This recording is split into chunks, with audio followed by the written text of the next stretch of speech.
నమస్కారం sir. Sir, మామూలుగా ఓంకారం గురించి మాట్లాడుతున్నాం కాబట్టి మనం చేసేటువంటి ప్రతి పూజలో కూడా ఓంకారం అనే సింబల్ని రాస్తూ ఉంటారు, ఓంకారం అనే శబ్దాన్ని పలుకుతూ ఉంటారు. సో దీనివల్ల కలిగేటువంటి ప్రయోజనాలు అనుకోవచ్చు, ఫలితాలు అనుకోవచ్చు సార్. సో ఎలా ఉంటాయి, అలా రాయటం వల్ల మనకు ఎలాంటి మంచి జరగబోతుంది అని అంటారు సార్? మంచి ప్రశ్న అడిగారమ్మా. మంత్రం అనేటటువంటిది రెండు రకాలుగా ఉంటుంది. బీజాక్షర యుత మంత్రం, బీజాక్షర రహిత మంత్రం. మంత్రం అంటే ఏంటి అసలు? ఎక్కువ సార్లు మనం భగవంతుణ్ణి అనుగ్రహం పొందటానికో సాధన చేయటానికో ఎక్కువ సార్లు పలికేటటువంటిది మంత్రం. అది మననాత్ త్రాయతే ఇతి మంత్రః అనేది శబ్దం, మనకి నానుడి. అంటే ఎన్నిసార్లు ఆ మంత్రాన్ని సాధన చేస్తే అంత సాధన శక్తి వస్తుంది. ఇందులో మనకి పంచాక్షరీ మంత్రం, అష్టాక్షరీ మంత్రం, త్రయోదశాక్షర మంత్రం, ఇవన్నీ బీజాక్షర యుత మంత్రాలు. పంచాక్షరి అంటే శివ పంచాక్షరి, నమ శివాయ. అష్టాక్షరి అంటే నమో నారాయణాయ. త్రయోదశాక్షరి అంటే శ్రీరామ జయ రామ జయ జయ రామ. ఇది త్రయోదశాక్షరి, రాముడికి సంబంధించినటువంటిది. ఇవన్నీ కూడా బీజాక్షరాలు ఉన్నటువంటి మంత్రాలు. బీజాక్షర యుత మంత్రాన్ని సాధన చేసినప్పుడు మనకి ఆరోగ్యంతో పాటుగా శ్వాసకోశ సంబంధమైనటువంటి సౌలభ్యం కలుగుతుంది. పోతే ఓంకారం అనేటటువంటిది ఆది ప్రణవనాదం, సృష్టి ఆరంభం నుంచి ఉన్నటువంటి ప్రణవనాదం. ఇది త్రిగుణాత్మకమైనటువంటిది. కాబట్టి ఈ ఓంకార సాధనలో ఉన్నటువంటి ప్రయోజనాలు ఏవైతే ఉన్నాయో ఆ ప్రయోజనాలన్నీ కూడా ఒట్టి ఓంకార సాధనే కాకుండా అది మీరన్నట్లుగా శతనామావళి కావచ్చు, సహస్రనామావళి కావచ్చు, ప్రతి దేవతకి కూడా రాశారు. అష్టోత్తరం అని, శతనామం అని, సహస్రనామం అని. కాబట్టి ఆ దేవతని ఆరాధించేటప్పుడు ఆ ప్రతి మంత్రానికి కూడా ముందర ఓంకారాన్ని కలుపుతారు. అంటే మనకి తెలియకుండానే ఓంకారాన్ని ఈ మంత్రంతో కలిపి సాధన చేస్తాం మనం. ఆ ఓంకారాన్ని ఏ విధంగా లయబద్ధంగా పలకాలో అన్నిసార్లు సహస్రనామావళి తీసుకున్నట్లయితే ఒక దేవతారాధనలో మీ ఇష్ట దైవం శివుడు అనుకోండి, సహస్రనామావళి ఉంది. వెంకటేశ్వరుడు అనుకోండి, సహస్రనామావళి ఉంది. అమ్మవారు అనుకోండి, శాక్తేయం, సహస్రనామావళి ఉంటుంది. అంటే మీకు తెలియకుండానే మీ ఇష్టదైవాన్ని ప్రార్థించేటప్పుడు ఆ సహస్రం అంటే 1000 మంత్రాల్లో కూడా ఈ ఓంకారాన్ని పలుకుతారు మీరు. ఓంకారం అనేటటువంటిది ఒక దేవుడికో ఒక దేవతకు సంబంధించినటువంటిది కాదు. ఓంకారం అనేటటువంటిది ప్రణవనాదం. కాబట్టి ఆ ఓంకారం అనేటటువంటిది మనకి కావలసినంత ఉత్తేజాన్ని ఇంకా ఎక్కువగా ఇస్తుంది, భక్తితో పాటు ఆరోగ్యాన్ని ప్రసాదిస్తుంది. అందుకని ప్రతి మంత్రానికి ముందు ఓం అని, చివర నమః అని చేరుస్తారు. నమః అంటే ప్రార్థిస్తున్నాను, అన్యథా శరణం నాస్తి త్వమేవ శరణం మమ అనేటటువంటిది. దాన్ని చిన్నగా చెప్పుకోవాలంటే నమః ప్రార్థన అని. ఓకే. అయితే సార్, ఇప్పుడు మామూలుగా సహస్రనామం అనుకోండి, ఫర్ ఎగ్జాంపుల్ లలితాదేవి సహస్రనామం ఉంటుంది. సో మనం మామూలుగా చదివే సహస్రనామానికి ఓంకారం యాడ్ చేసి చదివేదానికి కలిగే ప్రయోజనం కావచ్చు, లేదంటే మనం పలికే విధానం కావచ్చు, మనకు డబుల్ అవుతుంది అనమాట. సో అది చదివినప్పుడు కలిగేటువంటి ఫలితంతో పోలిస్తే ఓంకార నాదాన్ని యాడ్ చేసి పలికినప్పుడు దాంతో పోల్చుకున్నప్పుడు మనకు రెండింటిలో ఏది ఫలితం ఎక్కువగా ఇస్తుంది? అసలు ఓంకారం లేకుండా మంత్రాన్ని చెప్పరు. ఏ సహస్రనామమైనా, అష్టోత్తరమైనా, శతనామావళి అయినా కూడా ఎవరు రచించినా ఓంకారంతోటే ఆ నామావళి ఉంటుంది. దానికి కారణం ఏంటంటే ఓంకార సాధనలో ఉండేటటువంటి ప్రయోజనం. అంటే మీకు తెలియకుండానే పరమాత్మని మీరు అర్చిస్తున్నారు మీ ఇష్టదేవతతో పాటుగా. మీరు అర్చించే ఇష్టదేవతలు ఎవరైతే ఉన్నారో, ఇందాక మనం అనుకున్నట్లుగా బహుదా వదంతి, అనేక రూపాల్లో అర్చిస్తాం మనకి ఇష్టమైనట్లుగా. కానీ చిట్ట చివరిగా పరమాత్మ స్వరూపం అనేటటువంటిది, అణుస్వరూపమైనటువంటి శక్తి స్వరూపం పరమాత్మ ఒక్కడే, ఏ రూపంలో అర్చించినా. కాబట్టి ఆ పరమాత్మ స్వరూపాన్ని ఓంకారంతో అర్చిస్తూ మీ ఇష్టదేవత యొక్క మంత్రాన్ని మీరు మొదలు పెడతారు. అయితే సార్, మరి ఓంకారం అనే నామాన్ని పలకడానికైనా లేదంటే సాధన చేయాలి అని అనుకున్నా దానికి ఏమైనా లిమిటేషన్స్ ఉంటాయా? లైక్ పెద్దవాళ్లే చేయాలి, చిన్నపిల్లలు చేయకూడదు, లేదంటే మగవాళ్లే చేయాలి, ఆడవాళ్ళు చేయకూడదు, ఇలాంటివి ఏమైనా నియమాలు, నిబంధనలు ఉన్నాయంటారా? హిందుత్వంలో కానీ, వేదాంగాల్లో కానీ, పురాణాల్లో కానీ, ఉపనిషత్తుల్లో కానీ, సనాతన ధర్మంలో కానీ, నిన్న మొన్నటి వరకు 36,000 సంకీర్తనలు చెప్పినటువంటి జానపదాచార్యులు అన్నమయ్య వరకు కూడా ఎక్కడా కూడా భగవంతుణ్ణి ఆరాధించటంలో, హిందుత్వంలో లింగభేదం, వయోభేదం, జాతి భేదం, మత భేదం లేదు. ఎవరైనా ఏ సమయంలోనైనా ఆరాధించవచ్చు. భగవంతుడు ఎప్పుడు నియమాలు పెట్టలేదు. ఈ సమయంలో నన్ను పూజించు, ఈ సమయంలో నన్ను నా దగ్గరికి రావద్దు, మీరు నన్ను పూజ చేయొద్దు అని. మనం భగవంతుడిని అర్చించడానికి మనకు కావలసిన సమయంలో, మనకి కుదిరిన సమయంలో అర్చించవచ్చు. కాకపోతే ప్రాతకాలం బ్రహ్మ ముహూర్తం అనేది ఎందుకు చెప్తారంటే నిశ్చల తత్వాన్ని సాధించడానికి, భూమధ్యంలో ధ్యానాన్ని నిలపటానికి, మనకి ఏకాగ్రత కుదరటానికి ఆ సమయం నిశ్శబ్దంగా ఉంటుంది. కాబట్టి ప్రపంచం అంతా కూడా చైతన్యాన్ని పొందేటటువంటి సమయం కాబట్టి అది ఆ సమయంలో అర్చన చేయమంటాం. అంతేగాని ఈ సమయంలోనే అర్చించాలి, మగవాళ్లే అర్చించాలి, ఈ వయస్సు వాళ్లే అర్చించాలి అనేటటువంటిది ఎక్కడా లేదండి. హిందుత్వం చెప్పేది ఏంటి?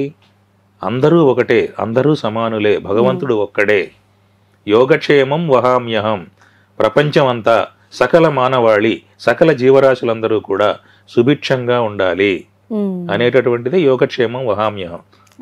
ప్రపంచమంతా, విశ్వమంతా కూడా సుభిక్షంగా సుఖశాంతులతో ఉండాలని కోరుకునేటటువంటి సనాతన ధర్మం ఒక్క హిందుత్వంలో మాత్రమే ఉంది.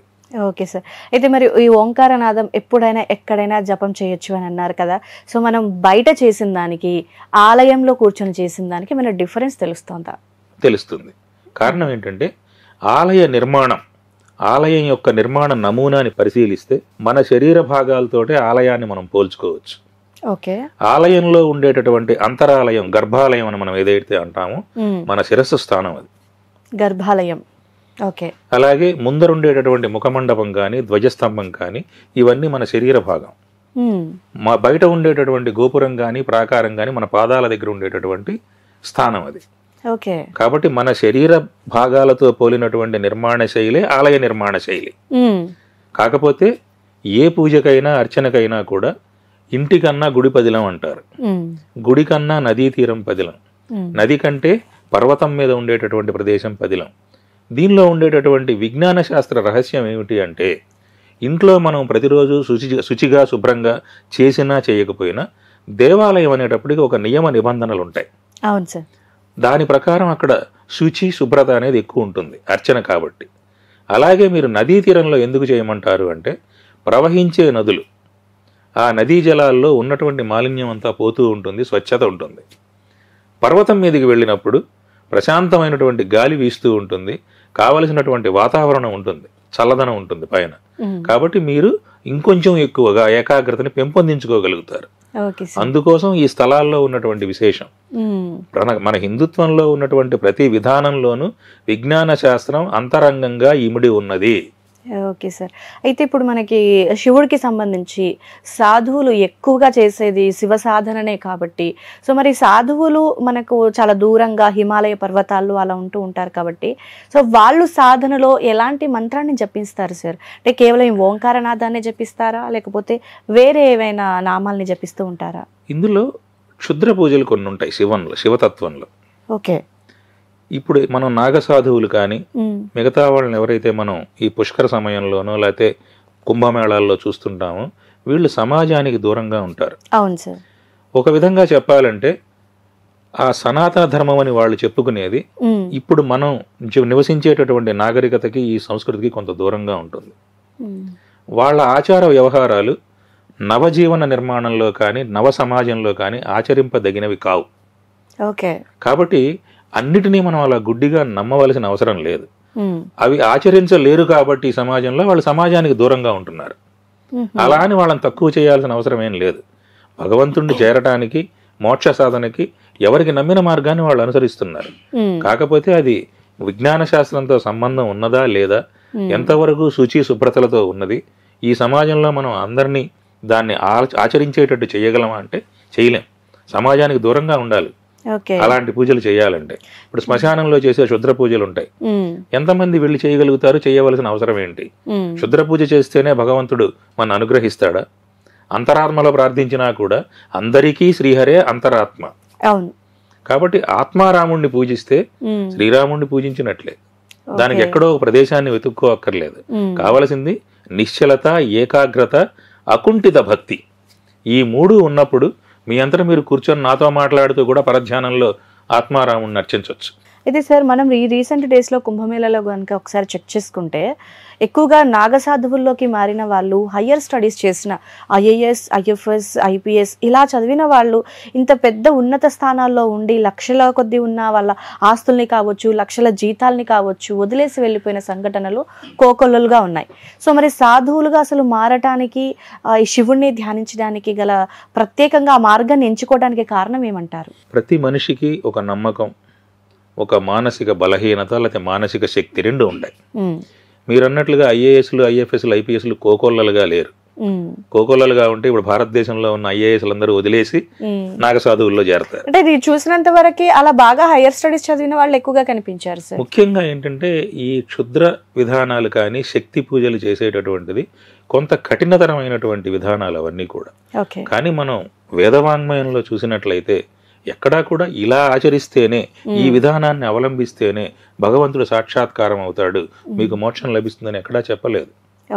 కాబట్టి ఎవరి నమ్మకం ప్రకారం వాళ్ళు వెళ్తున్నారే తప్ప ఆ దారి గొప్పది, ఇది కాదేమో అనే అనుమానం అక్కర్లేదు. సో ఈ సాధువులు ఓంకార నాదాన్ని సాధన చేస్తూ ఉంటారా సార్? మరి ఓంకారాన్ని సాధన చేస్తారు, పంచాక్షరి సాధన చేస్తారు, మిగతా విధానాలని కూడా సాధన చేస్తారు, క్షుద్ర విధానాలని కూడా. ఇప్పుడు శ్మశానంలో చూసినట్లయితే వారణాసిలో హరిశ్చంద్ర ఘాట్ గాని, మణికర్ణికా ఘాట్ గాని అక్కడ శవాల దగ్గర వాళ్ళు పూజలు చేస్తూ ఉంటారు. క్షుద్ర పూజలు అంటాం వాటిని. అది మామూలుగా మానసిక స్థితి సరిగా ఉన్నవాళ్ళు, కొద్దిగా మానసిక బలహీనులు అక్కడ నిలబడటానికి కూడా భయపడతారు.